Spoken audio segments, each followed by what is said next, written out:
ನಾಳೆ ಮುಂದೆ ಹೌದಾ? ಮುಂದೆ ನೋಡಿ 1947 ಸ್ವತಂತ್ರ ಡೊಮಿನಿಯನ್ ಸ್ಥಾನಮಾನ ಬೇಕಂತ ಆಲೋಚನೆ ಮಾಡಿದ್ರೆ ಒಂದು ಕೋಮಿನ ಜನ ಇನ್ನೊಂದು ಕೋಮಿನ ಜನರ ನಡುವೆ ಹಿಂದೂ ಮುಸ್ಲಿಮರಿದೆ. ನಾವೆಲ್ಲರೂ ಹಿಂದೂಗಳೇ ಕರ್ಸ್ಕೊಂತಿದ್ದೀವ ಇಲ್ಲ? ಅಂತ ರಾಷ್ಟ್ರದೊಳಗಡೆ ಏನ್ ಮಾಡಕ್ಕಂತಂದ್ರೆ ಜನರ ನಡುವೆ ವಿಷ ಬೀಜವನ್ನ ಬಿತ್ತಾರೆ. ಮೂರನೇದು ಏನ್ ಮಾಡಿದ್ರು? ಇಸ್ಲಾಂ ಧರ್ಮದ ಕೋಮುವಾದ. ಮೊದಲು ಎಲ್ಲಾ ಧರ್ಮದ ನಡುವೆ ಕೋಮುವಾದ ಮಾಡಿದ್ರು. ಎರಡನೇ ಏನ್ ಮಾಡಿದ್ರು? ಇವರೆಲ್ಲ ಹಿಂದೂ ಮುಸಲ್ಮಾನರೇ, ಇವರಲ್ಲಿ ಭೇದ ಭಾವ ಇರಲಿಲ್ಲ. ಇವ್ರಿಗೆ ಏನ್ ಮಾಡಕ್ ಅಂದ್ರೆ ಮುಸ್ಲಿಮರು ಬೇರೆ, ನಾವು ಹಿಂದೂಗಳೊಂದಿಗೆ ಸೇರ್ಕೊಳ್ಳೋದಿಲ್ಲ ಅಂತ ಹೇಳಿ ಇಲ್ಲಿ ಪ್ರಾರಂಭ ಮಾಡಿದ್ರು. ನೆಕ್ಸ್ಟ್ ಇನ್ನೊಂದು ಯಾವ್ದಪ್ಪ ಅಂದ್ರೆ ಕಾಶ್ಮೀರದ ಅವಿಭಾಜ್ಯ ಅಂಗ ಸಿರಾ ಅಂತ ಕರೀತೀವಿ. ಮನುಷ್ಯನ ದೇಹಕ್ಕೆ ಹೋಲಿಸಿದ ನಾವು ಭಾರತ ನಕ್ಷೆನ ನೋಡಿ ಸಿರಾ ಅಂದ್ರೆ ಕಾಶ್ಮೀರ. ಹೌದಾ? ಈ ಸಿರ ಭಾಗವನ್ನೇ ತೆಗೆದುಕೊಳ್ಬೇಕಂತ ಯಾರು ನೋಡ್ರಿ ಎಂತ ಮೈಂಡ್ ಬೇಕು ಅಂತ ಹೇಳಿ ನಮ್ಮಲ್ಲೆಲ್ಲ ಇದ್ಕೊಂಡು ಯಾವ ರೀತಿ ಪ್ರಾರಂಭಿಕ ಸಮಸ್ಯೆಗಳನ್ನ ಮುಚ್ಚಾಕಿದ್ರೆ ಕಾಶ್ಮೀರವನ್ನ ತಗೊಂಡು ಹೇಗೆ ತಗೋತೀನಿ ಅಂತ ಪ್ರಶ್ನೆ ಹಾಕಿದ್ರೆ ಏನಾಗುತ್ತೆ ಅಂದ್ರೆ ಅತಿ ಹೆಚ್ಚು ಭಾಗ ಯಾರಿದ್ರು ಪಾತ್ರ ಈ ಕಾಶ್ಮೀರ ಒಳಗಡೆ ಹೌದಾ? ಅವ್ರ ಅದಾದ ತಕ್ಷಣ ದೇಶ ಆಗ್ತಿದೆ. ಯಾಕಂದ್ರೆ ಕಾಶ್ಮೀರ ಒಂದು ರಾಜಪ್ರಭುತ್ವ ರಾಷ್ಟ್ರ. ನೆನ್ಪಿಟ್ಕೊಂಡ್ರೆ ನೀವು ರಾಜಪ್ರಭುತ್ವವನ್ನ ಹೊಂದಿರುವ ಕಾಶ್ಮೀರ, ಹೈದರಾಬಾದ, ಜುನಾಗಢ ದೇಶೀಯ ಸಂಸ್ಥಾನಗಳ ಏಕೀಕರಣ ಸಂದರ್ಭದಲ್ಲಿ ಏಕೀಕರಣವಾಗದೆ ಪ್ರತ್ಯೇಕವಾಗಿ ಸ್ವತಂತ್ರ ಆಡಳಿತವನ್ನು ಮಾಡಬೇಕು. ಆದ್ರೆ ಪಾಕಿಸ್ತಾನದೆಲ್ಲ ಏನ್ ಮುಟ್ಕೊಂಡಿರ್ತಂದ್ರೆ ಕಾಶ್ಮೀರವನ್ನ ಹಾಕೋದು. ಕಾಶ್ಮೀರ ತಗೊಂಡ್ರೆ ಇಡೀ ಭಾರತ ನಂದ ಅನ್ನಂಗ ಸಿರಾಣ ಇರಲಿಲ್ಲ ಅಂದ್ರೆ ಏನಿದೆ ಅನಿಸ್ತದ ಇಲ್ಲ? ಈ 4 ಅಂಶಗಳನ್ನು ಇಟ್ಕೊಂಡು ಪ್ರಾರಂಭಿಕದಲ್ಲಿ ಭಾರತದ ಮೇಲೆ ಪದೇ ಪದೇ ದಾಳಿಯನ್ನು ಮಾಡ್ತಾರೆ. ಆ ದಾಳಿ ಮಾಡೋದ್ರ ಸಲುವಾಗಿ ಏನ್ ಮಾಡ್ಕೊಂಡಿದ್ವಿ ಅಂದ್ರೆ ನಾವಿಲ್ಲಿ ಈ ದಾಳಿ ಮಾಡಕ್ ಹೋಗ್ಬಿಡ್ರಿ. ಪ್ರತ್ಯೇಕ ಬೇಕಾ? ಪ್ರತ್ಯೇಕ ತಗೊಂಡ್ಬಿಡ್ರಿ ನೀವು. ಆಯ್ತಾ ಇಲ್ಲ? ಏಕಕಾಲದಲ್ಲಿ ಭಾರತ ಮತ್ತು ಪಾಕಿಸ್ತಾನ ಎರಡು ವಿಭಜನೆ ಆದ ಭಾರತಕ್ಕೆ ಅಂದ್ರೆ ಸ್ವತಂತ್ರ ಸಿಗ್ಲಿಕ್ಕೆ ಅಂಧನ ಸ್ವತಂತ್ರ ಬೇಕು ಅಂತ ಹೇಳ್ತೀವಿ. ಇನ್ನೊಂದು ವಿಸ್ಮಯ, ಭಾರತ ಮತ್ತು ಪಾಕಿಸ್ತಾನಕ್ಕೆ ಒಬ್ಬರ ರಾಷ್ಟ್ರಗೀತೆಯನ್ನು ಬರ್ದಾರ ರವೀಂದ್ರನಾಥ್ ಟ್ಯಾಗೋರ್. ಬಾಂಗ್ಲಾದೇಶಕ್ಕೆ ಅವನೇ ಬರ್ದಾರ ಹಮಾರ ಸೋನಾ ಬಾಂಗ್ಲಾ ಅಂತ ಹೇಳಿ ರವೀಂದ್ರನಾಥ್ ಟ್ಯಾಗೋರ್. ರಾಷ್ಟ್ರಗೀತೆ ನಮ್ದು ಯಾವ ಭಾಷೆ ಒಳಗೈತಿ? ಹೌದಾ? ಬಂಗಾಳಿ ಭಾಷೆ ಒಳಗಡೆ ರಾಷ್ಟ್ರಗೀತೆ ಯಾವ ಕೃತಿಯಿಂದ ತಗೊಂಡ್ರೆ ಗೀತಾಂಜಲಿ ಅನ್ನುವಂಥ ಕೃತಿಯಿಂದ ರಚನೆಯಾಗಿ ತಿಳ್ಕೊಬೇಕಂತ ಎಲ್ಲ ನೀವು. ನೆಕ್ಸ್ಟ್ ನೋಡಿ, ಪ್ರಾರಂಭದಲ್ಲಿ ಈ ರೀತಿ ಎರಡು ರಾಷ್ಟ್ರಗಳ ನಡುವೆ ಭೀಕರ ಸಮಸ್ಯೆಗಳು ಉಂಟಾದವು. ಆದ್ರೆ ಕಾಶ್ಮೀರವನ್ನ ಪಡೆದೇ ತಿರ್ಬೇಕಂತ ಹೇಳಿ ಯಾರು ತಲೆ ಕೊಟ್ಟುಬಿಟ್ಟು ಪಾಕಿಸ್ತಾನ. ಆಗ ಕೆಲವೊಂದಿಷ್ಟು ಅಂಶಗಳನ್ನ ಇಟ್ಟರು. ನೀ ಕಾಶ್ಮೀರವನ್ನ ಯಾಕೆ ತೆಗೆದುಕೊಳ್ತಿದ್ರೆ ಬಹುತೇಕ ಕಾಶ್ಮೀರದಲ್ಲಿ ಮುಸಲ್ಮಾನರೇ ಅದಾರ. ಇನ್ನು ಬಹುತೇಕ ಪ್ರದೇಶಗಳು ನಮ್ಮ ಹತ್ತಿರಕ್ಕಿರೋದ್ರಿಂದ ಆ ಕಾಶ್ಮೀರವನ್ನ ಏನ್ ಮಾಡ್ರಿ ನಮಗ ಕೊಡಬೇಕು ಅಂತ ಹೇಳ್ತಾರೆ. ಆಮೇಲೆ ಕಾಶ್ಮೀರದಲ್ಲಿ ನ್ಯಾಷನಲ್ ಕಾನ್ಫರೆನ್ಸ್ ಅನ್ನುವಂತ ಒಂದು ಪಕ್ಷ ಇತ್ತು. ಕಾಶ್ಮೀರದಲ್ಲಿ ಇರುವಂತಹ ಪಕ್ಷದ ಹೆಸರು ಯಾವ್ದಿತ್ತು ಅಂದ್ರೆ ನ್ಯಾಷನಲ್ ಕಾನ್ಫರೆನ್ಸ್ ಅನ್ನುವಂತ ಪಕ್ಷ ಇತ್ತು. ಆ ಪಕ್ಷದ ಆಡಳಿತ ಅಂದ್ರೆ ರಾಷ್ಟ್ರೀಯ ಕಾಂಗ್ರೆಸ್ ಆಡಳಿತವನ್ನ ಮಾಡ್ತಿತ್ತು. ಅದರಲ್ಲಿ ಕೂಡ ಯಾರು ಅಂದ್ರೆ ನಮ್ಮ ಇಸ್ಲಾಂ ಧರ್ಮದವರ ನಮಗೆ ಈ ರಾಷ್ಟ್ರವನ್ನೇ ಬೇಕು. ಹಿಂದೂ ಮುಸಲ್ಮಾನರು ಯಾವ ಈ ರಾಷ್ಟ್ರವನ್ನ ಕೇಳಿರಲಿಲ್ಲ. ಯಾರು ಕೇಳತ್ತಂದ್ರೆ ಉಗ್ರವಾದ ಸಂಘಟನೆಯಲ್ಲಿರುವಂತಹ ಮುಸಲ್ಮಾನರು ಪ್ರತ್ಯೇಕ ಸ್ಥಾನಮಾನವನ್ನ ಕೇಳತ್ತ. ಆದ್ರೂ ಕೂಡ ಭಾರತ ಏನ್ ಮಾಡಿತು? ಸಹಿಸಿಕೊಂಡು ಮುಂದೆ ಏನ್ ಮಾಡ್ಬೇಕಂದ್ರ ವಿಭಿನ್ನ ಜನರನ್ನ ಒಳಗೊಂಡಿರುವ ಜಾತ್ಯತೀತ ರಾಷ್ಟ್ರ ಭಾರತದಲ್ಲಿ ಈ ರಾಷ್ಟ್ರವನ್ನು ಬಿಟ್ಟು ಕೊಡಬೇಕು ಅಂತ ಹೇಳಿದ್ರು. ಎಲ್ಲಾ ಜಾತಿಯವರು ಭಾರತದಲ್ಲಿ ಅದನ್ನು ಪ್ರತ್ಯೇಕವಾಗಿ ಏನ್ ಮಾಡಿ ಕಾಶ್ಮೀರವನ್ನ ಬಿಟ್ಟು ಕೊಡ್ರಿ ಅಂತ ಹೇಳಿದ್ರು. ಆದ್ರೂ ಕೂಡ ಈ ಗುಡ್ಡಗಾಡು ಜನಾಂಗದವರು ವಲಸೆ ಬಂದಾಗ ನಮ್ಮ ದೇಶಕ್ಕೆ ಒಂದು ದೇಶದಿಂದ ಇನ್ನೊಂದು ದೇಶಕ್ಕೆ ವ್ಯಾಪಾರ ವಹಿವಾಟು ಅಥವಾ ಉದ್ಯೋಗ ನಡೆಸ್ಕೊಂಡು ಅಥವಾ ನಿರಾಶ್ರಿತರು ನಿನ್ನ ಹೆಂಗೆ ಟಿಬೇಟಿನಿಂದ ಬಂದ್ರ ಭಾರತಕ್ಕ ಹಂಗ ನಿರಾಶ್ರಿತ ಜನಾಂಗ ಇತ್ತು. ಅದು ಕೂಡ ಬಂದು ಎಲ್ಲಿ ವಾಸವಾಗಿತ್ತು? ಕಾಶ್ಮೀರದ ಒಳಗಡೆ ಬಂದು ವಾಸವಾಗಿತ್ತು. ಹಾಗಾಗಿ ಇವ್ರು ಏನಾಗ್ತಾರಂದ್ರು ಪಾಕಿಸ್ತಾನದವರು ಇಷ್ಟೆಲ್ಲ ಜನರಿಗೆ ಅಧಿಕಾರ ಕೊಟ್ಟದ ಪಾಕಿಸ್ತಾನದೊಳಗದ. ಪಾಕಿಸ್ತಾನ ಭಾರತದ ಅವಿಭಾಜ್ಯ ಅಂಗ ಇತ್ತು. ಇದನ್ನ ಏನ್ ಮಾಡಿ ನನಗ ಕೊಡ್ತಾರೆ ಅಂತ ಹೇಳಿ ದಾಳಿಯನ್ನ ಮಾಡಿದ್ರು. ದಾಳಿಯನ್ನ ಮಾಡಿದ ನಂತರದಲ್ಲಿ ಕೂಡ ಏನ್ ಮಾಡಿದ್ರು? ಪದೇ ಪದೇ ದಾಳಿಗಳನ್ನ ಮಾಡಿದ್ರು, ಪ್ರಯೋಜನ ಆಗ್ಲಿಲ್ಲ. ಅದನ್ನ ಪದೇ ಪದೇ ಹಿಮ್ಮೆಟ್ಟಿಸುವಲ್ಲಿ ಯಾವ್ದು ಯಶಸ್ವಾಯಿತು? ಹಂಗಾದ್ರೆ ಬರೀ ದಾಳಿ ಮಾಡ್ಕೊಂಡು ಕೂತೀವಂದ್ರೆ ನಾವು ಯಶಸ್ವಿಯನ್ನ ಕಾಣಕ್ಕೆ ಸಾಧ್ಯವಾಗುದಿಲ್ಲ. ಏನ್ ಮಾಡೋದು ಅಂತ ಹೇಳ್ತಾರೆ? ಇಬ್ರು ಒಪ್ಪಂದಗಳನ್ನ ಮಾಡ್ತಾರೆ. ಪರಸ್ಪರ ಪ್ರಾರಂಭದಲ್ಲಿ ಒಪ್ಪಂದಗಳನ್ನ ಮಾಡ್ಕೊಳ್ತಾಳೆ.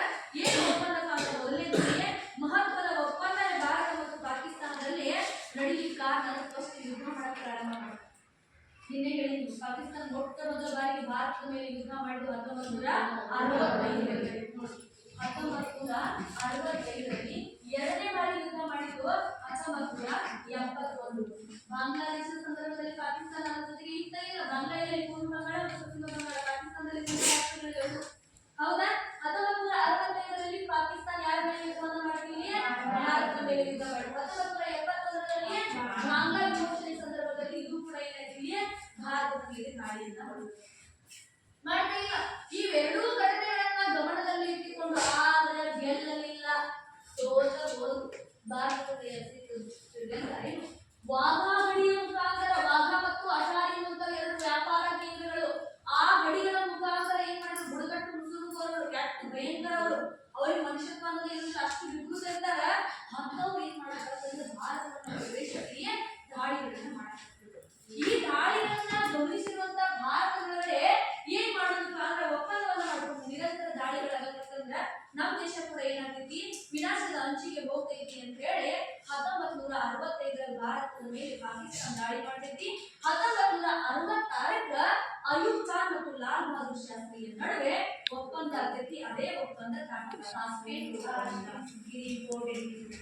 ತಾಸ್ಕೆಂಟ್ ಒಪ್ಪಂದ ಯಾವಾಗ ಯಾರ ನಡುವೆ ನಡೆಯಿತು, ಅಂದಿನ ನಾಯಕರು ಯಾರು ಅಂತ ಪ್ರಶ್ನೆ ಬರ್ತೈತಿ. ನೋಡಿ, 1966 ಯಾವ ಒಪ್ಪಂದ ಆಗ್ತೈತಿ? ತಾಸ್ಕೆಂಟ್. ಯಾವ ಒಪ್ಪಂದ ಆಗ್ತೈತಿ? ಬಾಯಿ ಅನ್ಬೇಕು ನೀವ. ಅದಕ್ಕೆ ನಾಯಕರು ಬೇಕಿಲ್ಲ. ಪಾಕಿಸ್ತಾನದ ನಾಯಕ ಯಾರಂದ್ರ ಅಯೂಬ್ ಖಾನ್. ಯಾರಿವ? ಅಯೂಬ್ ಖಾನ್. ಭಾರತದಿಂದ ಯಾರಿದಾರ? ಲಾಲ್ ಬಹದ್ದೂರ್ ಶಾಸ್ತ್ರಿ. ಹೌದಾ? ಈ ಲಾಲ್ ಬಹದ್ದೂರ್ ಶಾಸ್ತ್ರಿ ಅವರು ಮತ್ತು ಅಯೂಬ್ ಖಾನ್ ನಡುವೆ ಏನಾಯ್ತು? ಒಪ್ಪಂದ ಆಗ್ತದೆ. ಹೌದಾ? ಲಾಲ್ ಬಹದ್ದೂರ್ ಶಾಸ್ತ್ರಿ ಮತ್ತು ಅಯೂಬ್ ಖಾನ್ ನಡುವೆ ನಡೆದಂತ ಒಪ್ಪಂದ ಯಾವುದು? ತಾಸ್ಕೆಂಟ್ ಒಪ್ಪಂದ. ಈ ಒಪ್ಪಂದದ ಪ್ರಕಾರ ನೋಡ್ರಿ, ಯಾವ ತಿಂಗಳಲ್ಲಿ ನಡೆದಿದ್ದು? ಜನವರಿ ತಿಂಗಳಲ್ಲಿ ನಡೆದಿದ್ದು. ಇದು ಇಂಪಾರ್ಟೆಂಟ್ ಆಗಿ ಬರ್ತೈತಿ ಕ್ವಶನ್, ನೆನ್ಪಿಟ್ಕೊಡ್ರಿ. ತಾಸ್ಕೆಂಟ್ ಒಪ್ಪಂದ ಯಾವಾಗ ನಡೆಯಿತು ಅಂತ ಕೇಳ್ತಾನೆ. 1966. ತಾಸ್ಕೆಂಟ್ ಒಪ್ಪಂದಕ್ಕೆ ಭಾಗವಹಿಸಿದ ಇಬ್ಬರು ನಾಯಕರುಗಳು ಹೌದಾ? ಯಾಕೆ ಈ ಒಪ್ಪಂದವನ್ನ ಮಾಡ್ಕೊಂಡ್ರೆ 1965 ಪಾಕಿಸ್ತಾನ ಭಾರತದ ಮೇಲೆ ದಾಳಿಯನ್ನ ಮಾಡಿದ್ರು. ಈ ದಾಳಿಯನ್ನ ತಡೆಯುವ ಸಲುವಾಗಿ ದಾಳಿ ಆಗಿತ್ತು. ಇನ್ನು ಮುಂದೆ ದಾಳಿಗಳಾಗಬಾರದು ಅಂತ ಹೇಳಿ ಪರಸ್ಪರ ಇಬ್ರು ಏನ್ ಮಾಡಿದ್ರು, ಮಾತುಕತೆಗಳ ಮೂಲಕ ಬಗೆಹರಿಸಿಕೊಳ್ಳ ಹೇಳಿ ಜನವರಿ 1966 ತಾಸ್ಕೆಂಟ್ ಒಪ್ಪಂದವನ್ನ ಮಾಡಿಕೊಂಡಾರೆ. ಇಂದಿರಾ ಗಾಂಧಿ ಮತ್ತು ಲಾಲ್ ಬಹದ್ದೂರ್ ಶಾಸ್ತ್ರಿ ನಡುವೆ ನಡೆದಿರುವಂತ ಒಪ್ಪಂದವೇ ತಾಸ್ಕೆಂಟ್. ಈ ತಾಸ್ಕೆಂಟ್ ಅಯೂಬ್ ಖಾನ್ ಮತ್ತು ಲಾಲ್ ಬಹದ್ದೂರ್ ಶಾಸ್ತ್ರಿ. ನೆಕ್ಸ್ಟ್ ಇನ್ನೊಂದು ಒಪ್ಪಂದ ಆಗ್ತೈತಿ. ಇನ್ನೊಂದು ಒಪ್ಪಂದದ ಹೆಸರು ಏನಪ್ಪಾ ಅಂದ್ರೆ ಸಿಮ್ಲಾ ಒಪ್ಪಂದ. ಮೊದಲನೇ ಒಪ್ಪಂದ ಯಾವುದು? ತಾಸ್ಕೆಂಟ್ ಒಪ್ಪಂದ. ಎರಡನೇ ಒಪ್ಪಂದ ನಡೆದಿದ್ರಿ, ಅದು ಇಂಪಾರ್ಟೆಂಟ್, ನೆನಪಿಟ್ಕೊಳ್ರಿ. ಇದರೊಳಗಡೆ 1972 ಸಿಮ್ಲಾ ಒಪ್ಪಂದ ಆಗ್ತೈತಿ. ಸಿಮ್ಲಾ ಒಪ್ಪಂದದಲ್ಲಿರುವಂತಹ 1972 ಸಿಮ್ಲಾ ಒಪ್ಪಂದ. ಈ ಒಪ್ಪಂದ ಆಗೋ ಕಾರಣ 1971 ಬಾಂಗ್ಲಾದೇಶ ಭಾರತದ ಮೇಲೆ ದಾಳಿಯನ್ನು ಮಾಡ್ತದೆ. ಪ್ರಮುಖ ಕಾರಣ ಯಾರಿಗೆ? ಪಾಕಿಸ್ತಾನ. ಆ ಒಪ್ಪಂದದ ಪ್ರಕಾರ ಏನಾಗ್ತಿತ್ತು? ತಾಸ್ಕೆಂಟ್ ಒಪ್ಪಂದದ ಪ್ರಕಾರ ಯುದ್ಧ ಮಾಡಬೇಕಾಗಿತ್ತವ್ರು. ಆದ್ರೆ ಆ ತಾಸ್ಕೆಂಟ್ ಒಪ್ಪಂದದಿಂದ ಸಂತೃಪ್ತಿ ಆಗಲಿಲ್ಲ ಅವರು. ಆಗದೇ ಇದ್ದ ಕಾರಣ ಎರಡನೇ ಏನ್ ಮಾಡ್ಕೊಂಡ್ರಿ, 1972 ಸಿಮ್ಲಾ ಒಪ್ಪಂದವನ್ನು ಮಾಡ್ಕೊಂಡ್ರು. ಸಿಮ್ಲಾ ಒಪ್ಪಂದ ಯಾವಾಗ ನಡೆಯಿತು, ಯಾರ ನಡುವೆ ನಡೆಯಿತು?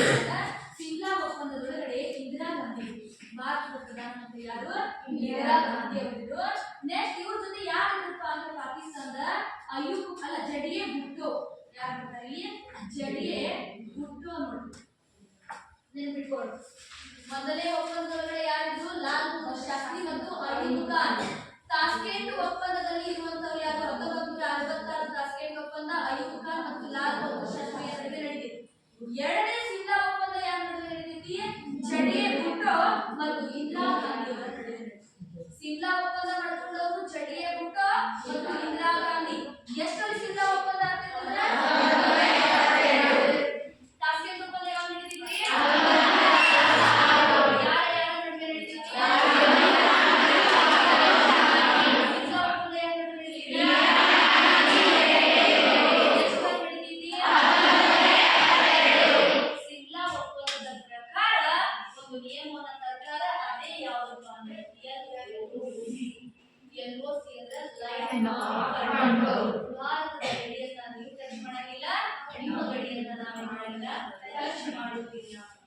ಹಾಗಾಗಿ ಅದರ ಬೌಂಡ್ರಿ ಕಕ್ಷೆಗಳನ್ನ ನೇಮಕ ಮಾಡಕ್ಕೆ ಯಾರು ಬರ್ತಾರೆ? ಅವರ ನೇತೃತ್ವದೊಳಗಡೆ ಒಂದು ಲೈನ್ ಅನ್ನು ಹಾಕೊಂಡ ಅವನ ಹೆಸರನ್ನೇ ಈ ಬಾರ್ಡರ್ ಹೇಳ್ತಾರೆ. ಹಾಗಾಗಿ ಭಾರತ ಮತ್ತು ಪಾಕಿಸ್ತಾನ ವಿಭಜಿಸುವ ರೇಖೆ ಯಾವುದು ಅಂದ್ರೆ ಎರಡು ಒಪ್ಪಂದಗಳನ್ನ ಸ್ಪಷ್ಟವಾಗಿ ಗಮನದಲ್ಲಿ ಇಟ್ಕೊಳ್ಳಿ. ಒಪ್ಪಂದನೂ ಆಯ್ತು. ಇನ್ನು ನೆಕ್ಸ್ಟ್ ಅಲ್ಲಿ ಏನ್ ಮಾಡ್ಕೋತಾರಪ್ಪ ಅಂದ್ರ 1998 ಅಣು ಪರೀಕ್ಷೆಯನ್ನ ಪರಸ್ಪರ ಎರಡು ರಾಷ್ಟ್ರಗಳು ದಾಳಿ ಮಾಡಂಗಿಲ್ಲ. ಸಿಮ್ಲಾ ಒಪ್ಪಂದದ ಪ್ರಕಾರ ಎರಡು ರಾಷ್ಟ್ರಗಳು ಪರಸ್ಪರ ದಾಳಿಯನ್ನ ಮಾಡಂಗಿಲ್ಲ. ನೀವು ಹೇಳಿದ ವಿಭಜನೆ ಆಗೈತಿ, ಇನ್ನು ಪ್ರತ್ಯೇಕ ಕೊಟ್ಟಿವಿ, ಆದ್ರೆ ಪರಸ್ಪರ ಯಾವುದೇ ಕಾರಣಕ್ಕೂ ಸಿಮ್ಲಾ ಒಪ್ಪಂದದ ಪ್ರಕಾರ ನಾವೇನ್ ಮಾಡ್ಬೇಕಂದ್ರೆ ಬಾಳೆಯನ್ನ ಇರ್ಬೇಕು, ಪರಸ್ಪರ ದಾಳಿಯನ್ನ ಮಾಡುವಂಗಿಲ್ಲ. ಏನ್ ಮಾಡ್ತದಪ್ಪ ಅಂದ್ರೆ 1988 ಎರಡೂ ದೇಶಗಳು ಅಣು ಘಟಕಗಳನ್ನ ಅಣು ಸೌಲಭ್ಯಗಳನ್ನ ಏನ್ ಮಾಡ್ಬೇಕು, ಪರೀಕ್ಷೆ ಮಾಡ್ಕೋಬೇಕು. ಆದ್ರೆ ಯಾವುದೇ ಕಾರಣಕ್ಕೂ ಏನ್ ಮಾಡಂಗಿಲ್ಲ, ದಾಳಿ ಮಾಡಂಗಿಲ್ಲ. ಭಾರತ ಮತ್ತು ಪಾಕಿಸ್ತಾನ ಎರಡೂ ರಾಷ್ಟ್ರಗಳು ಅಣು ಪರೀಕ್ಷೆಯನ್ನ ಮಾಡ್ಕೋಬೇಕು ಅಂತ ಹೇಳ್ತದೆ. ಯಾವಾಗ? 1988. ನಿಯಮ ಏನ್ ಹೇಳ್ತೈತಿ? ಪರಸ್ಪರ ಎರಡೂ ರಾಷ್ಟ್ರಗಳು ದಾಳಿಯನ್ನ ಮಾಡುವಂಗಿಲ್ಲ. ನಿನ್ನ ಮೇಲೆ ಮಾಡುವಂಗಿಲ್ಲ, ನಾನು ನಿನ್ನ ಮೇಲೆ ಯಾವುದೇ ಕಾರಣಕ್ಕೂ ದಾಳಿಯನ್ನ ಮಾಡುವುದಿಲ್ಲ ಅಂತ ಹೇಳ್ತದೆ. ಹೇಳಿ ನಂತರದಲ್ಲಿ ಪಾಕಿಸ್ತಾನ ಚಾಂಗೈ ಪರ್ವತದಲ್ಲಿ ಅಣು ಪರೀಕ್ಷೆಯನ್ನ ಮಾಡ್ತದೆ. ಪಾಕಿಸ್ತಾನ ಯಾವಾಗ ನೋಡಿ ಇಲ್ಲಿ ಏನ್ ಹೇಳ್ತಿ, ನನಗೆ ಹೇಳಾಗ ನೀನು ಯಾವುದೇ ಪರೀಕ್ಷೆ ಮಾಡಬಾರ್ದು, ನಿನಗೆ ಹೇಳಾಗ ನಾನು ಯಾವುದೇ ಪರೀಕ್ಷೆ ಮಾಡಬಾರ್ದು. ಇಬ್ರು ಪರಸ್ಪರ ಒಪ್ಪಂದಗಳಿಗೆ ಏನ್ ಮಾಡಿದೀವಿ, ಒಪ್ಪಂದ ಸಹಿ ಹಾಕಿವಿ. ಆದ್ರೆ ಒಪ್ಪಂದವನ್ನ ಮುರಿದು 1999 ಯಾವ ಪರ್ವತ, ಚಾಂಗೈ ಪರ್ವತದಲ್ಲಿ ತನ್ನ ಅಣು ಪರೀಕ್ಷೆಯನ್ನ ಮಾಡ್ತೀವಿ. ಯಾವ ದೇಶ ಮಾಡ್ಕೋತೀವಿ? ಪಾಕಿಸ್ತಾನ ತಾನು ಅಣು ಪರೀಕ್ಷೆಯನ್ನ ಏನ್ ಮಾಡ್ತದಂದ್ರೆ ಇಲ್ಲಿ ಮಾಡ್ಕೋಬಾರ್ದಾಗಿದ್ದಿಲ್ಲ. ಇಬ್ರು ಪರಸ್ಪರ ಮಾತುಕತೆ ಆಗೈತಿ 1988 ಏನೇ ಮಾಡ್ಕೋಬೇಕಾದ್ರೂ ಪರಸ್ಪರ ದಾಳಿ ಮಾಡೋಂಗಿಲ್ಲ, ನಾವೆಲ್ಲ ಒಪ್ಪಂದಗಳಿಗೆ ಬದ್ಧವಾಗಿದ್ದೀವಿ ಅಂತ ಹೇಳಿ ಒಪ್ಪಂದ ಮಾಡ್ಕೊಂಡಾರ. ಆದ್ರೆ ಏನ್ ಮಾಡಿದಪ್ಪ ಅಂದ್ರೆ ಪಾಕಿಸ್ತಾನ ಇಲ್ಲಿ 1999 ತಾನು ಚಾಂಗೈ ಪರ್ವತಿನಲ್ಲಿ ಅಣು ಪರೀಕ್ಷೆಯನ್ನ ಮಾಡ್ಕೊಂಡ ನಂತರದಲ್ಲಿ ಭಾರತ ಎಷ್ಟು ತುಂಬಿರ್ಬೇಕ್ರಿ ಮತ್ತೆ ಹೇಳ್ತೀವಿ. ಯಾಕೆ ಈ ಲೈನ್ ಅನ್ನ ಕಂಟ್ರೋಲ್ ಬಿಟ್ಟು ಎಲ್ಲೋ ಸೇರಿ ಹೇಳ್ತದೆ ಲೈನ್ ಆಫ್ ಕಂಟ್ರೋಲ್ ಅಂತ ಹೇಳ್ತದೆ. ನಮ್ಮಿಬ್ಬರ ನಡುವೆ ಒಂದು ಏನೈತಿ, ಗಡಿ ಐತಿ, ಅದನ್ನ ಮೀರಿ ಏನ್ ಮಾಡಬೇಕು, ಇಲ್ಲಿ ಅಣು ಪರೀಕ್ಷೆಯನ್ನ ಮಾಡ್ಕೊಂಡಿ ಅಂತ ಹೇಳ್ತದೆ. ಹೇಳಾದ ಬಳಿಕ ಇದೇನ್ ಮಾಡ್ತಂದ್ರೆ ಪಾಕ್ ಗಡಿ ನಿಯಂತ್ರಣ ರೇಖೆಯನ್ನ ಹಾಕ್ತದೆ. ಪಾಕಕ್ಕ ಗಡಿ ದಾಟ್ ಒಳಗಡೆ ಬರಾಕತ್ತದ. ಈ ಪಾಕಕ್ಕೆ ಏನ್ ಮಾಡ್ರಿ, ಗಡಿ ನಿಯಂತ್ರಣ ರೇಖೆಯನ್ನ ಹಾಕ್ರಿ. ಇಲ್ಲಿ ತರಬೇತಿ ಪಡೆದ ಉಗ್ರರು ಒಳಗುಚ್ಚುಕೋರನ್ನ ಈ ಗಡಿ ಮುಖಾಂತರ ಎಲ್ಲಿ ಬರತಾರ, ಭಾರತ. ಯಾಕಂದ್ರೆ ತರಬೇತಿಯನ್ನ ಪಡ್ಕೊಂಡಾರ. NTT ತಾಲಿಬಾನ್ ಉಗ್ರ ಸಂಘಟನೆಯ ಹೆಸರು ಕೇಳಿರಿ ನೀವು, ಭಯಾನಕ ಉಗ್ರ ಸಂಘಟನೆಗಾರರು. ಇವ್ರು ಯಾವುದರ ಮುಖಾಂತರ ಒಳಗೆ ಬರಾಕತ್ತಾರ, ಈ LOC ಮುಖಾಂತರ ಬರಾಕತ್ತಾರ. ಯಾವುದ್ರ ಮುಖಾಂತರ ಒಳಗೆ ಬರಾಕತ್ತಾರ, LOC ವಿಸ್ತರಿಸಿ ಬರೆಯಿರಿ, ಕಂಟ್ರೋಲ್ ಲೈನ್ ಆಫ್ ಕಂಟ್ರೋಲ್. ಇದರ ಮೂಲಕ ಯಾರು ಬರಾಕತ್ತಾರ ಭಾರತದೊಳಗಡೆ, ಪಾಕಿಸ್ತಾನದಿಂದ ಒಳಗಡೆ ಬಂದು ಭಾರತದ ಮೇಲೆ ಏನ್ ಮಾಡಕತ್ತಾರ ಅಂದ್ರೆ ದಾಳಿಯನ್ನ ಮಾಡಕತ್ತಾರ ಅಂತ ಹೇಳ್ತಾರ. ಅವಾಗ 1999 ಈ ಒಂದೇ ಇಸ್ವಿ ಬಹಳ ಇಂಪಾರ್ಟೆಂಟ್ ಅಂತ ತಿಳ್ಕೊಂಡ್ರೆ, ಇದೇ 1999 ಚಾಂಗೈ ಪರ್ವತದಲ್ಲಿ ಅಣು ಪರೀಕ್ಷೆ ಆಗ್ತೈತಿ. ಇದೇ 1999 ಅಟಲ್ ಬಿಹಾರಿ ವಾಜಪೇಯಿ ಅವರು ಭಾರತದ ಪ್ರಧಾನಮಂತ್ರಿಗಳಿದ್ರು. ಅಜಾತ ಶತ್ರು ಅಂತ ಹೇಳಿ ಕರಿತೀವಿ ಅವರನ್ನ, ಹೌದಾ ಇಲ್ಲ? ಇದನ್ನ ತೆಗಿಬೋದಾ, ತೆಗಿಲಿದ್ದನ ನೋಡಿ. ಅಟಲ್ ಬಿಹಾರಿ ವಾಜಪೇಯಿ ಅವರು ಭಾರತದ ಪ್ರಧಾನಮಂತ್ರಿಯವರಿದ್ರು. ಯಾವಾಗ? 1999 ಸಂದರ್ಭದಲ್ಲಿ. ಇಲ್ಲಿ ನೋಡಿ 1999 ಚಾಂಗೈ ಪರ್ವತದಲ್ಲಿ ಪಾಕಿಸ್ತಾನ ಏನ್ ಮಾಡಿತು, ಪರೀಕ್ಷೆಯನ್ನ ಮಾಡಿ. ಇದೇ 1999 ಅಟಲ್ ಬಿಹಾರಿ ವಾಜಪೇಯಿ ಅವರು ಲಾಹೋರ್ಗೆ ಬಸ್ ಪ್ರಯಾಣವನ್ನ ಸ್ಟಾರ್ಟ್ ಮಾಡ್ತಾರೆ. ಲಾಹೋರ್ ಕಾಂಗ್ರೆಸ್ ಎಲ್ಲಿ ಪಾಕಿಸ್ತಾನದೊಳಗಡೆ ಬರುವಂತ ಪ್ರದೇಶ. ಐತಿಹಾಸಿಕ ಬಸ್ ಪ್ರಯಾಣವನ್ನ ಪ್ರಾರಂಭಗೊಳಿಸುವ ಮೂಲಕ ಭಾರತ ಮತ್ತು ಪಾಕಿಸ್ತಾನದ ನಡುವೆ ಇರುವಂತಹ ಮನಸ್ತಾಪವನ್ನ ಏನ್ ಮಾಡಬೇಕಾಗಿತ್ತು, ಸರಿಪಡಿಸಬೇಕಾಗಿತ್ತು. ಪದೇ ಯುದ್ಧಗಳನ್ನ ಮಾಡಿ ಮನಸ್ತಾಪ ಹಾಳಾಗ್ಬಿಟ್ಟೈತಿ. ಅದಕ್ಕ ನೀವು ಇಲ್ಲಿ ಬರಾಕತ್ತಾರ LOCನ ಕ್ರಾಸ್ ಮಾಡಿ ನುಸುಳುಕೋರರು ಅದನ್ನ ತಡೆಯುವ ಸಲುವಾಗಿ ಏನ್ ಮಾಡಿದ್ರಪ್ಪ ಅಂದ್ರೆ, ಯಾವಾಗ ಚಾಂಗೈ ಪರ್ವತದಲ್ಲಿ ಅಣು ಪರೀಕ್ಷೆಯನ್ನ ಪಾಕಿಸ್ತಾನ ಮಾಡಬೇಕು, ನಂತರದಲ್ಲಿ ಏನ್ ಮಾಡಿದ್ರು ಅಟಲ್ ಬಿಹಾರಿ ವಾಜಪೇಯಿ ಅವರು ನೋಡಿ, ಮೊಟ್ಟ ಮೊದಲ ಬಾರಿಗೆ ಪಾಕಿಸ್ತಾನಕ್ಕೆ ಬಸ್ ಪ್ರಯಾಣ ಯಾವಾಗ ಆರಂಭವಾಯ್ತಂದ್ರ ಎಲ್ಲಿ ಹೋಯ್ತಪ್ಪ ಅಂದ್ರೆ ಇದು ಲಾಹೋರ್. ಲಾಹೋರ್ ಒಳಗಡೆ ಲಾಹೋರ್ದಿಂದ ಭಾರತಕ್ಕೆ ಬಸ್ ಪ್ರಯಾಣವನ್ನ ಐತಿಹಾಸಿಕ ಬಸ್ ಪ್ರಯಾಣ ಅಂತ ಕರೀತೀವಿ. ಇಲ್ಲಿ ಏನ್ ಮಾಡ್ತೀವಿ, ಇದ ಬಸ್ ಕುತ್ಕೊಂಡು ಹೋಗಿ ಯಾರ ಜೊತೆ ಮಾತಾಡ್ಬೇಕಾಗೈತಿ, ಅಟಲ್ ಬಿಹಾರಿ ವಾಜಪೇಯಿ ಪಾಕಿಸ್ತಾನದೊಳಗೆ ನವಾಜ್ ಶರೀಫ್ ಪಾಕಿಸ್ತಾನದ ಪ್ರಧಾನಮಂತ್ರಿ 1999 ನವಾಜ್ ಶರೀಫ್ ನೆನ್ಪಿಟ್ಕೊಡ್ರಿ. 65 ಬ್ಯಾರೆ 66 ಬ್ಯಾರೆ ಇದ್ದ ಅಯೂಬ್ ಖಾನ್ ಇದ್ದ, 72 ಯಾರಿದ್ರು ಜಡಿಯೇ ಇದ್ದ. 1999 ಯಾರು ಬಂದಂದ್ರೆ ಇವ್ರು ಯಾರು ನವಾಜ್ ಶರೀಫ್. ಅಟಲ್ ಬಿಹಾರಿ ವಾಜಪೇಯಿ ಮತ್ತು ನವಾಬ್ ಶರೀಫ್ ಅವರು ಇಬ್ರು ಕೂಡಿ ಏನ್ ಮಾತಾಡ್ಕೊಳ್ತಾರ ಅಂದ್ರೆ ಇಲ್ಲಿ ಲಾಹೋರ್ನಲ್ಲಿ ಸೌಹಾರ್ದ ಇಬ್ರು ಕೂಡಿ ಐತಿಹಾಸಿಕ ಬಸ್ ಪ್ರಯಾಣದ ಮೂಲಕ ಮಾತುಕತೆಯನ್ನ ಮಾಡ್ಕೊಳ್ತಾರೆ. ಏನು ನಾವು ಏನ್ ಮಾಡಿದ್ರೆ ನಮ್ಮ ಇಬ್ಬರ ನಡುವೆ ಸಾರಿಗೆ ಸಂಪರ್ಕ ವ್ಯವಸ್ಥೆ ಉತ್ತಮವಾಗಿರಬೇಕು, ನಾವು ಯಾವುದೇ ಕಾರಣಕ್ಕೂ ಯುದ್ಧಗಳನ್ನ ಮಾಡಬಾರದು ಅಂತ ಹೇಳಿ ಐತಿಹಾಸಿಕವಾಗಿ ಮೊಟ್ಟ ಮೊದಲ ಬಾರಿಗೆ ಬಸ್ ಪ್ರಯಾಣವನ್ನ ಮಾಡ್ತಾರೆ. ಅದೇ ಬಸ್ ಒಳಗೆ ಕೂತ್ಕೊಂಡು ನವಾಬ್ ಶರೀಫ್ ಭಾರತದಲ್ಲಿ ಆಗ್ರಾ ನಗರಕ್ಕೆ ಬರ್ತಾನೆ. ಇಬ್ಬರ ನಡುವೆ ಮಾತುಕತೆ ಆಗ್ಬೇಕಲ್ಲ. ನಿಮ್ಮ ಏನು ಭಾರತದಿಂದ ಲಾಹೋರ್ ಬಸ್ ಅನ್ನ ಬಿಟ್ಟಿವಿ, ಲಾಹೋರ್ದಿಂದ ಆಗ್ರಾಕ್ಕೆ ಯಾರು ಬಂದೀಗ ನವಾಬ್ ಶರೀಫ್ ಬಂದ. ಅದೇ ಬಸ್ ಒಳಗೆ ಕೂತ್ಕೊಂಡು ಇಬ್ರು ಕೂಡ ಏನ್ ಮಾಡ್ತಾರಂದ್ರ ನಾವ್ ಏನ್ ಮಾಡೋದು ಯುದ್ಧವನ್ನ ಮಾಡೋದಿಲ್ಲ ಅಂತ ಮಾತಾಡಿ ಹೋದ ತಕ್ಷಣದಲ್ಲೇ ಮಾತು ನೋಡ್ರಿ. ಇದೇ ಇಸ್ವಿ ಒಳಗಡೆ ಮಾತಾಡಿದ್ರ ಯಾರ್ಯಾರು ಮಾತಾಡಿದ್ರು? ಅಟಲ್ ಬಿಹಾರಿ ವಾಜಪೇಯಿ, ಯಾವ ನಗರದಲ್ಲಿ ಇಬ್ರು ಭೇಟಿಯಾಗಿದ್ರು? ಯಾವ ನಗರಕ್ಕೆ ಬಸ್ ಪ್ರಯಾಣ ಆಗಿತ್ತು? ಎಷ್ಟಲಾಗಿತ್ತು? ಆ ಮಾತಿನಂದ ಯಾರು ನಡೆಯಲಿಲ್ಲ? ನಡೆಯಲಿಲ್ಲ. 1999 ನಡೆದಿರುವ ಯುದ್ಧವೇ ಕಾರಣವಾಗಿದೆ. ನಾವು ಕಳಿಸಿದ ಬಸ್ನ್ಯಾಗ ಕೂತ ನಮ್ಮ ದೇಶಕ್ಕೆ ಬಂದು ಯುದ್ಧ ಮಾಡೋದು ಅನಿಸ್ತದ ಇಲ್ಲ? 1999 ಬಸ್ ಅನ್ನ ಬಿಟ್ಟಿವಿ. ಐತಿಹಾಸಿಕ ಪ್ರಯಾಣ ವಿಶ್ವದಲ್ಲೇ ದಾಖಲೆ ಆಯಿತು. ಭಾರತ ಪ್ರಪ್ರಥಮವಾಗಿ ಪಾಕಿಸ್ತಾನಕ್ಕೆ ಬಸ್ ಪ್ರಯಾಣವನ್ನು ಪ್ರಾರಂಭ ಮಾಡಿತು. ಅಟಲ್ ಬಿಹಾರಿ ವಾಜಪೇಯಿ ಅವರು ಬಸ್ ಪ್ರಯಾಣವನ್ನು ಪ್ರಾರಂಭ ಮಾಡಿದ್ರು. ಇನ್ನು ಮುಂದೆ ಇಬ್ಬರು ನಡುವೆ ಯುದ್ಧ ನಡೆಯಕ್ಕಿಲ್ಲ. ಕಳಿಸಿದ ಬಸ್ನ್ಯಾಗ ಬಂದು ಯುದ್ಧ ಮಾಡಿದ್ರು. 1999 ಕಾರ್ಗಿಲ್ ಯುದ್ಧ ನಡೆದಿದೆ. ಅವಾಗ ಸೈನ್ಯದ ಜೊತೆಗೆ ನಿಂತುಕೊಂಡು ಯಾವುದೇ ರೀತಿ ಬುಲೆಟ್ ಪ್ರೂಫ್ ಜಾಕೆಟ್ ಅನ್ನ ಹಾಕಿಕೊಳ್ಳದೆ ಯಾರು ಹೋದ್ರು ಅಂದ್ರೆ ಲಾಹೋರ್ಕ ಅಟಲ್ ಬಿಹಾರಿ ವಾಜಪೇಯಿ ಹೋದ್ರು. ಹೋಗಿ ಏನ್ ಹೇಳಿದ್ರು? ಯಾವುದೇ ಕಾರಣಕ್ಕೂ ಹೆದರಾಕ್ ಹೋಗ್ಬೇಡ್ರಿ, ನಾನ್ ನಿಮ್ ಜೊತೆ ಇರ್ತೀನಿ, ಯುದ್ಧವನ್ನ ಮಾಡ್ರಿ ಅಂತ ಹೇಳಿ ಯಾರು ಘೋಷಣೆ ಕೊಟ್ರು? ಅಟಲ್ ಬಿಹಾರಿ ವಾಜಪೇಯಿ. ಅವರ ಒಂದು ಪ್ರತಿಫಲ ನಾವು ನೆಕ್ಸ್ಟ್ ಏನ್ ಮಾಡಿದ್ವಿ? ಕಾರ್ಗಿಲ್ ಯುದ್ಧದಲ್ಲಿ ಭಾರತ ಗೆದ್ದಿತ್ತು. ಸೋತ್ ಗೆಲ್ಸಿದ್ರಿ ನೋಡ್ಲಾರ್ದ ನಿಧಿ ಮಾಡ್ಕೋತ ಪಾಕಿಸ್ತಾನ ನೋಡ್ರಿ 65 ಹೊಡೆದು ಕಳಿಸಿವ್ರು. 47ರಿಂದ ಎಲ್ಲಿ ನೋಡ್ರಿ 47 48ರಿಂದ ಸ್ಟಾರ್ಟ್ ಆಗಿತ್ತು ನಮ್ದು. ಹೌದು ಆಗೈತೆ ಇಲ್ಲ? 47 ದೇಶ ವಿಭಜನೆ ಆಯ್ತು. 48 ಸ್ವತಂತ್ರ ಇಬ್ರು ನಿರ್ಧಾರ ತಗೊಂಡ್ರು. ಆಮೇಲೆ 65 ತಾಳಿ ಮಾಡ್ರು ಪಡಿಸ್ಕೊಂಡು ಹೋದ್ರು. 1971 ತಾಳಿ ಮಾಡ್ರು ಅವಾಗ ಪಡಿಸ್ಕೊಂಡು ಹೋದ್ರು. ಇಲ್ಲಿ ಬಂದು 1999 ಇಲ್ಲಿ ಕೂಡ ಅವರಿಗೆಲ್ಲ ಆಗಿಲ್ಲ. ಏನ್ ಮಾಡ್ತಪ್ಪ ಅಂದ್ರೆ ಇಲ್ಲಿ ಕಾಶ್ಮೀರ ಏನ್ ಮಾಡ್ತು? ಆ ವಾತಾವರಣ ನಿರ್ಮಾಣ ಮಾಡಿದ್ದು ಕೊನೆಗೆ ಯಾರು ಗೆದ್ಬಿಟ್ರು? ಇಲ್ಲಿ ಭಾರತೀಯರೇ ಗೆದ್ರು. ಈ ಕೆಲವನ್ನ ಸಂಭರಿಸಬೇಕಾಗಿದ್ದ ಯಾರು? ಭಾರತೀಯರು. ಹೌದಾ ಇಲ್ಲ? ಪಾಕಿಸ್ತಾನಕ್ಕೆ ಅವಮಾನ ಆಯ್ತು. ಯುದ್ಧದಲ್ಲಿ ಸೋತೀವಿ ನಾವು ಅಂತ ಸುಮ್ಮನೆ ಅಷ್ಟಕ್ಕ ಏನ್ ಮಾಡಿರಪ್ಪ ಅಂದ್ರೆ ಇಲ್ಲಿ ಏನೋ ಒಂದಾಯ್ತು.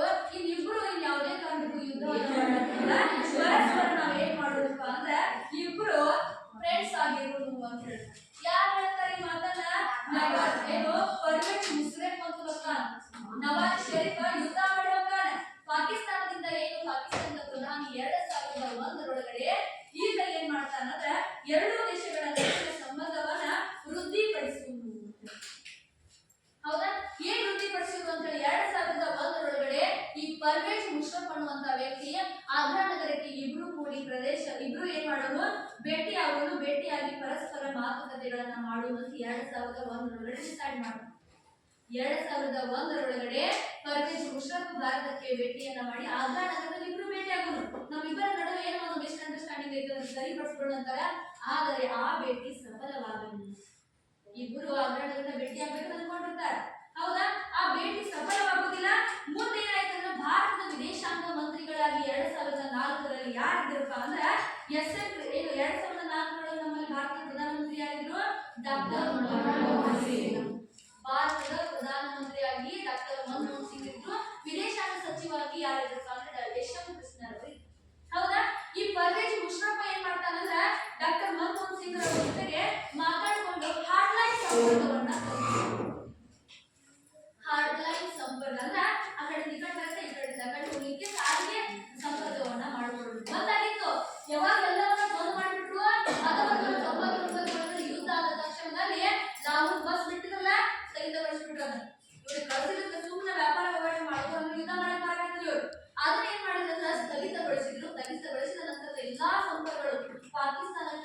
ಅನ್ನುವಂತ ಎಲ್ಲಾ ಮಾರ್ಗಗಳನ್ನ ಬಂದಿಟ್ಟಿದ್ದಕ್ಕಾಗಿ ಇವು ಮುಸ್ಲಿಂ ಪದಾನಲ್ಲ 2001 ಭೇಟಿಯಾಗಿ ನಮ್ಮಿಬ್ಬರ ನಡುವೆ ಹೌದಾ ಇವೇನ್ ಮಾಡ್ತಾರೆ ಅದನ್ನ ಬಗೆಹರಿಸ್ಕೊಳ್ಳುವಂತ ಆದ್ರೆ ಭೇಟಿಯಾಗಿಲ್ಲ ಸಫಲ ಆಗುದಿಲ್ಲ 2004 ಭಾರತದ ಪ್ರಧಾನಮಂತ್ರಿಯಾಗಿ ಡಾಕ್ಟರ್ ಮನಮೋಹನ್ ಸಿಂಗ್ ಇವರ ಜೊತೆ ಏನ್ ಮಾಡ್ತಾರೆ ಅಂದ್ರೆ ಮಾತುಕತೆಯನ್ನ ಮಾಡಿಕೊಳ್ಳುವುದರ ಮೂಲಕ ನಾವೇನ್ ಮಾಡಿದ್ರು ನಮ್ಮಿಬ್ಬರ ನಡುವೆ ಒಂದು ಹಾಟ್ಲೈನ್ ಸಂಪರ್ಕ ವ್ಯವಸ್ಥೆಯನ್ನ ಬಳಸಿಕೊಂಡು ಒಂದು ಕಾನ್ಫಿಡೆನ್ಸ್ ಬಿಲ್ಡ್ ಮಾಡಿಕೊಳ್ಳುವುದು ಅನ್ಕೊಂಡು ಇಬ್ರು ಕೂಡ ಏನ್ ಮಾಡ್ತಾರೆ ಅಂದ್ರೆ ಭಾರತ ಯಾವತ್ತಿಗೂ ವಿಶ್ವಾಸಮಯ ರಾಷ್ಟ್ರ ಯಾರಿಗೂ ಇಬ್ಬರಿಗೂ ದ್ರೋಹವನ್ನ ಮಾಡಿಲ್ಲ ಅಂತ ಹೇಳಿ ಭಾರತ ಕೇಳ್ಕೊಂಡ ತಕ್ಷಣದಲ್ಲಿ ಪಾಕಿಸ್ತಾನದ ಸುಮ್ಮನಿರ್ತಾರ ಇಟ್ರಿ 2004 ಏನಾಗಿತ್ತು ಹಾಟ್ಲೈನ್ ಸಂಪರ್ಕ ಆಗಿತ್ತು ಇಬ್ರು ಕೂಡ ಸ್ನೇಹಿತರಾಗಿರು ಅನ್ಕೊಂಡ ನಂತರದಲ್ಲಿ ಮತ್ತೆ ತನ್ನ ನರಿಬುದ್ಧಿ ಯಾವ ತೋರಿಸಿತು ಅಂದ್ರೆ 2008 ಮುಂಬೈನ ತಾಜ್ ಹೋಟೆಲ್ ಮೇಲೆ ದಾಳಿ ಮಾಡಿದ್ರು ನವೆಂಬರ್ 26 11ನೇ ತಿಂಗಳು ನವೆಂಬರ್ 26 2008 ಪಾಕಿಸ್ತಾನ ಮತ್ತೆ ಎಲ್ಲಿ ದಾಳಿ ಮಾಡಿತು ಭಾರತದ ಮೇಲೆ ಭಾರತದಲ್ಲಿ ಮುಂಬೈ ಎಷ್ಟು 2000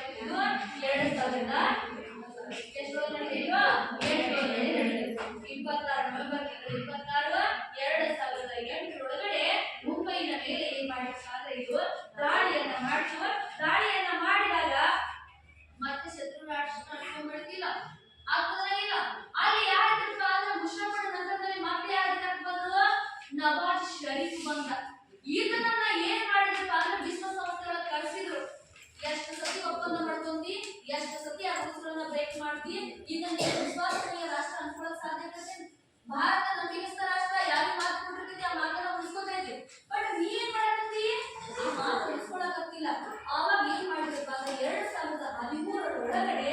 2008 ಮುಂಬೈನ ತಾಜ್ ಹೋಟೆಲ್ ಮೇಲೆ ದಾಳಿ ನಡೆಸಿದ್ದಿ ನಡೆದಾದ ಬಳಿಕ ಏನ್ ಮಾಡ್ತಾರೆ ಅಂದ್ರೆ 2013ರಲ್ಲಿ ವಿಶ್ವಸಂಸ್ಥೆ ಒಳಗ ಇವನನ್ನ ಯಾಕೆ ಕರೀತಾರ ಅಂದ್ರೆ ನವಾಜ್ ಶರೀಫರನ್ನ ಕರೆಸಿ ಇವನಿಗೆ ಹೇಳ್ತಾರೆ ಕದನ ವಿರಾಮವನ್ನ ಘೋಷಣೆ ಮಾಡಿ ಪದೇ ನೀ ಏನಾದ್ರೂ ದಾಳಿಯನ್ನ ಮಾಡಕತ್ತಂದ್ರ ನಿನ್ನ ಅಸ್ತಿತ್ವವನ್ನ ಏನ್ ಮಾಡ್ತೀವಿ ಕಿತ್ತು ಒಗಿತೀವಿ ಎಲ್ಲಾ ರಾಷ್ಟ್ರಗಳು ನಿನ್ನ ಮೇಲೆ ದಾಳಿಯನ್ನ ಮಾಡಬಹುದು ಅವಾಗ ಭಾರತದ ಪರ ನಿಂತುಕೊಂಡು ಯಾವ ರಾಷ್ಟ್ರ ಬೆಂಬಲವನ್ನ ಕೊಡ್ತೀವಿ ವಿಶ್ವಸಂಸ್ಥೆ ಒಳಗಡೆ ಏನ್ ಮಾಡಿದ್ರು ನವಾಬ್ ಶರೀಫನನ್ನ ಎಬ್ಬಿಸಿ ನಿಲ್ಲಿಸಿದ್ರು ಯಾಕಂದ್ರೆ ಅವ್ನ ನಿಧಿಯನ್ನು ಬಂದು ಕೂತ್ಬಿಟ್ಟಿದ್ದಾರೆ ಏನು ಗೊತ್ತಿಲ್ಲ ಯುದ್ಧ ಆಗಿದ್ದು ಅಂತ ಹೇಳಿದ್ರು ಅವಾಗ ಏನ್ ಮಾಡಿದ್ರಪ್ಪ ಅಂದ್ರೆ ಇವನಿಗೆ ಎಚ್ಚರಿಕೆಯನ್ನ ಯಾವಾಗ ಕೊಟ್ಟರು ನವಾಬ್ ಶರೀಫಿಗೆ 2013ರಲ್ಲಿ ಅವನಿಗೆ ಎಚ್ಚರಿಕೆಯನ್ನ ಕೊಟ್ಟರು ನೀವು ಪದೇ ಗಡಿಯನ್ನ ಉಲ್ಲಂಘನೆ ಮಾಡುವಂತಿಲ್ಲ ವಿಶ್ವಾಸಮಯ ರಾಷ್ಟ್ರಕ್ಕೆ ಘಾತವನ್ನು ಉಂಟು ಮಾಡಕತ್ತಿ ಅಂತ ಹೇಳಿ ಅವನಿಗೆ ಎಚ್ಚರಿಕೆಯನ್ನ ಕೊಟ್ಟರು ಅದಾದ ಬಳಿಕ ಇಬ್ಬರ ನಡುವೆ ಏನ್ ಮಾಡಿದ್ರಪ್ಪ ಜಂಟಿ ಒಪ್ಪಂದಗಳನ್ನ ಮಾಡಿದ್ರು ವಾಘ ಮತ್ತು ಅಟಾರಿ ಅನ್ನುವಂತ 2 ಪ್ರದೇಶಗಳಿದ್ವು ಆ ಮಾರ್ಗಗಳ ಮೂಲಕ ನಾವೇನ್ ಮಾಡ್ತೀವಿ ಭಾರತ ಮತ್ತು ಪಾಕಿಸ್ತಾನದ ನಡುವೆ ವ್ಯಾಪಾರ ವಹಿವಾಟು ಸಂಬಂಧಗಳನ್ನ ಮಾಡ್ಕೋಬೇಕು ಆ 2 ಗಡಿರೇಖೆಗಳನ್ನ ಕ್ಲೋಸ್ ಮಾಡಿದ್ರಲ್ಲ ಕ್ಲೋಸ್ ಮಾಡಿರುವ ಗಡಿರೇಖೆಗಳನ್ನ ಏನ್ ಮಾಡಿದ್ರಪ್ಪ ಅಂದ್ರೆ ಓಪನ್ ಮಾಡಿದ್ರು ಬಿಟ್ಟು ನಂತರದಲ್ಲಿ ಜಂಟಿ ವ್ಯಾಪಾರ ಸಂಘಟನೆಗಳನ್ನ ಪ್ರಾರಂಭ ಮಾಡಿದ್ರು ಇಲ್ಲಿಂದ ಭಾರತದಿಂದ ಸರಕು ಸಾಗಾಣಿಕೆಗಳು ಎಲ್ಲಿ ಹೊಂಟು ಪಾಕಿಸ್ತಾನಕ್ಕೆ ಹೊಂಟು ಪಾಕಿಸ್ತಾನದಿಂದ ಭಾರತಕ್ಕೆ ಅವರು ಏನ್ ಮಾಡಕತ್ರು ಬರದ್ರು ವಾಘ ಮತ್ತು ಅಟಾರಿ ಎನ್ನುವಂತ 2 ಗಡಿ ಪ್ರದೇಶಗಳು ಇದು ವ್ಯಾಪಾರ ಸಂಪರ್ಕವನ್ನ ಕಲ್ಪಿಸಿಕೊಡಾಕ ಯಾಕಂದ್ರೆ ಇದರ ಮೂಲಕ ಸರಕು ಸಾಗಾಣಿಕೆಗಳು ಸಾಗ್ತಿದ್ದು 2 ಗಡಿ ರೇಖೆಗಳಂದ್ರೆ ವಾಘ ಮತ್ತು ಅಟಾರಿ ನೆನಪಿಟ್ಕೋರಿ ಭಾರತದ ಮುಖಾಂತರ ಪಾಕಿಸ್ತಾನಕ್ಕೆ ಸರಕು ಸೇವೆಗಳು ಹೋಗಿತ್ತು ಅಲ್ಲಿಂದ ಇಲ್ಲಿಗೆ ಸರಕು ಸೇವೆಗಳು ಬರ್ತಿದ್ದು ವಾಘ ಮತ್ತು ಅಟಾರಿ ಎನ್ನುವಂತ 2 ಗಡಿ ಪ್ರದೇಶಗಳ ಮೂಲಕ ಅಂದ್ರೆ ಭೂಮಾರ್ಗಗಳ ಮೂಲಕ ಆರ್ಥಿಕವಾಗಿ ಸಾಗಾಣಿಕೆಯನ್ನ ಮಾಡಿಕೊಂಡು 2 ರಾಷ್ಟ್ರಗಳು ಮತ್ತೆ ಏನ್ ಮಾಡಿದ್ರು ಬ್ಯಾಂಕ್ಗಳ ಸ್ಥಾಪನೆ ಮಾಡಬೇಕಲ್ಲ ನಮ್ದು ಬ್ಯಾಂಕ್ಗಳನ್ನ ಸ್ಥಾಪನೆ ಮಾಡ್ಕೊಂಡ್ರು ಪಾಕಿಸ್ತಾನದಲ್ಲಿ ಬ್ಯಾಂಕ್ಗಳನ್ನ ಸ್ಥಾಪನೆ ಮಾಡಿಕೊಂಡು ಪ್ರಮುಖವಾಗಿ ನಾವೇನ್ ಮಾಡ್ತಿದ್ರೆ ದ್ವಿಪಕ್ಷೀಯ ವ್ಯಾಪಾರ ಸಂಬಂಧಗಳಿಗೆ ಸಹಿಯನ್ನ ಹಾಕತ್ತಾರೆ ಯಾವಾಗ ಮಾಡಕತ್ತಿಲ್ಲ 2005 ವಿಶ್ವಸಂಸ್ಥೆಗಳೇ ವಹಿಸ್ಕೊಂಡು ಎಚ್ಚರ ಆಯ್ತು ಇನ್ಮೇಲೆ ಹಂಗ ಮಾಡುದಿಲ್ಲ ದೋಸ್ತ ಅಂತ ಹೇಳಿ ಏನ್ ಮಾಡಬೇಕಂದ್ರೆ ಇದು ವಾಘ ಮತ್ತು ಅಟಾರಿ ಪ್ರದೇಶಗಳ ಮೂಲಕ ಸಾರಿಗೆ ಸಂಪರ್ಕವನ್ನ ತರಬೇಕಾಯ್ತು ಆ ಕಡೆಯಿಂದ ಈ ಕಡೆ ವಸ್ತುಗಳು ಸಾಗಾಣಿಕೆಯಾಯ್ತು ದ್ವಿಪಕ್ಷೀಯ ಒಪ್ಪಂದಗಳನ್ನ ಮಾಡಿಕೊಂಡು ಬ್ಯಾಂಕ್ಗಳನ್ನ ತೆರೆದ್ರು ಏನು ಬ್ಯಾಂಕ್ ಹಣ ಚಲಾವಣೆ ಆಗ್ಬೇಕಲ್ಲ ಬ್ಯಾಂಕ್ ಸ್ಥಾಪನೆ ಮಾಡಿಕೊಂಡು ಅದಾದ ಬಳಿಕ ಏನ್ ಮಾಡಕತ್ತಿರ್ತಾರೆ ಪೆಟ್ರೋಲಿಯಂ ಉತ್ಪನ್ನಗಳು ಭಾರತದ ಪೆಟ್ರೋಲಿಯಂ ಕಳಿಸಿದ್ರು ನೀನು ಇಲ್ಲಿಂದ ಏನ್ ಮಾಡು ಕಚ್ಚಾ ವಸ್ತುಗಳನ್ನ ಅಲ್ಲಿಗೆ ಕಳಿಸು ಅಂತ ಹೇಳ್ತು ನೆಕ್ಸ್ಟ್ ಪಾಕಿಸ್ತಾನ ಸಾರ್ಕ್ ಸಂಘಟನೆಯನ್ನು ಕೂಡ ಏನ್ ಮಾಡ್ತು ಭಾಗವಹಿಸ್ತದ ಭಾರತದೊಂದಿಗೆ ಹೊಸ ರೀತಿಯ ಆರ್ಥಿಕ ಸಂಬಂಧಗಳನ್ನ 2013ರಿಂದ ಮುಂದುವರಿಸುವ ಯಾವ ದೇಶದಂತೂ ಪಾಕಿಸ್ತಾನ. ಆದರೂ ಕೂಡ ಇನ್ನೊಂದು ನೆನಪಿಟ್ಕೊಡ್ರಿ, ಇತ್ತೀಚೆಗೆ ಇಷ್ಟೆಲ್ಲ ಆದರೂ ಕೂಡ ಇತ್ತೀಚೆಗೆ ಭಾರತ ಎಷ್ಟು ಪಾಕಿಸ್ತಾನ ಭಾರತದ ಮೇಲೆ ಯಾವ್ಯಾವ ರೀತಿ ದಾಳಿಯನ್ನು ಮಾಡಿದ್ರೆ 2001 ಸಂಪತ್ತಿನ ಮೇಲೆ ದಾಳಿ ಇತ್ತೀಚೆಗೆ ಏನ್ ಮಾಡಿದ್ರೆ ಮತ್ತೆ ಇರುವ 2001 ದಾಳಿ ಮಾಡಿದ್ರು ಸಂಪತ್ತಿನ ಮೇಲೆ ದಾಳಿಯನ್ನು ಮಾಡ್ತೀವಿ. 2008 ದಾಳಿ ಮಾಡಿದ್ರು ಮುಂಬೈನ ತಾಜ್ ಹೋಟೆಲ್. 2001 ಸಂಪತ್ತಿನ ಮೇಲೆ ದಾಳಿ, 2008 ಮುಂಬೈನ ಮೇಲೆ ದಾಳಿ, 2016 ಉರಿ ಸೆಕ್ಟರ್ ಮೇಲೆ ದಾಳಿಯನ್ನು ಮಾಡಿದ್ರು. ಇಷ್ಟೆಲ್ಲ ಒಪ್ಪಂದಗಳಾದರೂ ಕೂಡ 2016 ಉರಿ ಸೆಕ್ಟರ್ ಮೇಲೆ ದಾಳಿಯನ್ನು ಮಾಡಿದ್ರು. ಇನ್ನು ನೆಕ್ಸ್ಟ್ 2019 ಪುಲ್ವಾಮಾ ದಾಳಿ ಹೆಸರು ಕೇಳಿದಿಲ್ಲೋ? 2019 ಪುಲ್ವಾಮಾ ದಾಳಿಯನ್ನು ಕೂಡ ಯಾವ್ದು ಮಾಡ್ತೀವಿ? ಇಷ್ಟೆಲ್ಲ ಸ್ಟಾರ್ಟಿಂಗ್ ದಾಳಿಗಳು ಯಾವುವು ಇಲ್ಲಿ ನೋಡಿ. 1947ರಿಂದ 1948 ಕೂಡ ಅಲ್ಲಿಂದ ಎಲ್ಲಿವರೆಗೂ ದಾಳಿ ಮಾಡ್ಕೊಂಡು ಬಂದಂದ್ರೆ ಇವರು 1999 ದಾಳಿ ಮಾಡ್ತಾರೆ. ಸ್ಟಾರ್ಟಿಂಗ್ ನೋಡಿ 1947ರಿಂದ 48 ಕೂಡ ದೇಶ ವಿಭಜನೆ ಸಲುವಾಗಿ ನಮ್ಮ ಜೊತೆ ದಾಳಿ ಮಾಡಿದ್ರೆ, ಅದಾದ ಬಳಿಕ 1965 ಪಾಕಿಸ್ತಾನ ಭಾರತದ ಮೇಲೆ ದಾಳಿಯನ್ನು ಮಾಡ್ತಿತ್ತು. ಆ ದಾಳಿಯ ಸಲುವಾಗಿ ಮತ್ತೆ ನೆಕ್ಸ್ಟ್ ಏನ್ ಮಾಡ್ತು? 1971 ಬಾಂಗ್ಲಾ ದಾಳಿಯನ್ನು ಮಾಡ್ತು. ಅದಾದ ಬಳಿಕ ಏನ್ ಮಾಡಿದ್ರು? 1966 ಯುದ್ಧವನ್ನ ನಡೆಸಲಾಗಿ ತಾಷ್ಕೆಂಟ್ ಒಪ್ಪಂದವನ್ನು ಮಾಡಿಕೊಂಡ್ರು. ತಾಷ್ಕೆಂಟ್ ಒಪ್ಪಂದದಲ್ಲಿ ಐಯುಕ ಮತ್ತು ಲಾಹೋರ್ ಏನ್ ಮಾಡ್ತಾರೆ? Next repeat ಮಾಡಾಕತ್ತಾರೆ. 1972 ಅದಾದ್ಮೇಲೆ ಚಾಂಗ್ಲಿ ಪರ್ವತದಲ್ಲಿ ತನ್ನ ಅಣು ಪರೀಕ್ಷೆಯನ್ನು ಯಾವ್ದು ಮಾಡ್ಕೋತೈತಿ? ಅದಕ್ಕಿಂತ ಮೊದಲೇ 1982 ಇಬ್ಬರ ನಡುವೆ ಏನಾಗಿತ್ತು? ಪರಸ್ಪರ ದಾಳಿ ಮಾಡಂಗಿಲ್ಲ, ಅಣು ಪರೀಕ್ಷೆಗಳನ್ನ ಮಾಡುವಂತಿಲ್ಲ ಆಗಿತ್ತು. ಆದ್ರೆ ರೂಲ್ಸ್ ಅನ್ನ ಬ್ರೇಕ್ ಮಾಡಿ ಏನ್ ಮಾಡ್ತು? ತನ್ನ ಚಾಂಗ್ಲಿ ಪರ್ವತದಲ್ಲಿ ಅಣು ಪರೀಕ್ಷೆ ಮಾಡ್ಕೋತೈತಿ.